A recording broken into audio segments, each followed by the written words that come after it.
Ford Motor Company in the UAW, we get good private health insurance. Yeah, Medicare for All would take away our health insurance as we know it and completely upend the medical system for us. We might not even be able to choose our own doctors. What we have to do is make sure that everybody understands. I mean, this guy has come out against Mackinac Island, the iconic tourist attraction that is very popular in the state of Michigan. He hates that.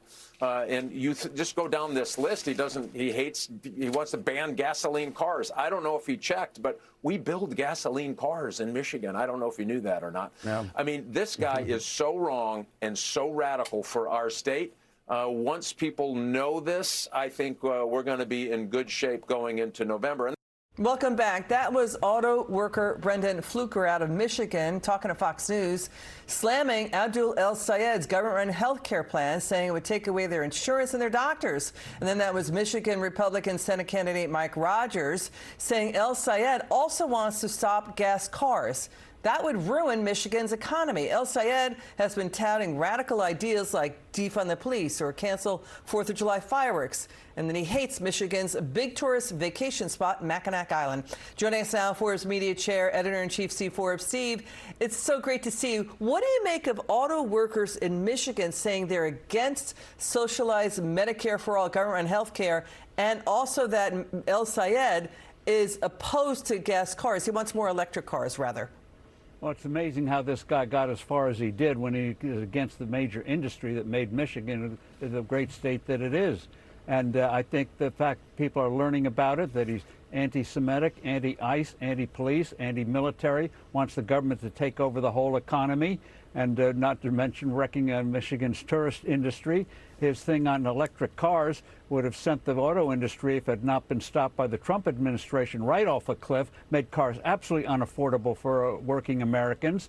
And as people learn more about it, they're going to say, what is going on here? So Mike Rogers, the Republican candidate, I think has got some very potent issues here. This guy, his opponent, is not in favor of traditional American values and the traditional American principles that made America the great country that it is, and allows somebody like him to do very well in life. Right. So, Steve, let's get your reaction to something you just said. El-Sayed said, we found tape, he said government must seize and control private property. We want you to listen to that and then get your reaction to Senator Tim Scott and Jill Biden's former press secretary, Michael LaRosa, calling out El-Sayed. Watch this. Are you in favor of public ownership models like the one Bernie introduced? So I want to actually take it a step further. Okay. I agree that we need public ownership, but I also agree that we need some system of public control. Yeah. Like, what is the point of democracy if it's not to protect us from existential risk? By going with El-Sayed, you're talking about socialism, Marxism, communism, and someone who seems to just not like America. The only thing he's not against, Hamas. He's for Hamas, but he's against America. What makes him unfit as a Democrat is that he can't stand up to extremists, that he has really disturbing patterns of behavior.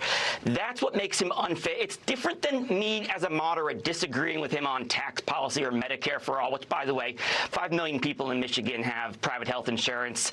They're not going to be buying what he's selling on that either. However, it's what he won't do. It's his weakness. Wow. It's that he can't stand up to extremists that makes him unfit. Just because we have a big tent does not mean anything goes. So, Steve, given all that, how do you think Michigan voters are going to vote this November? I think it's a very clear. Mike Rogers sticks to pro-American, pro-growth principles, like tax cuts, not wrecking the auto industry.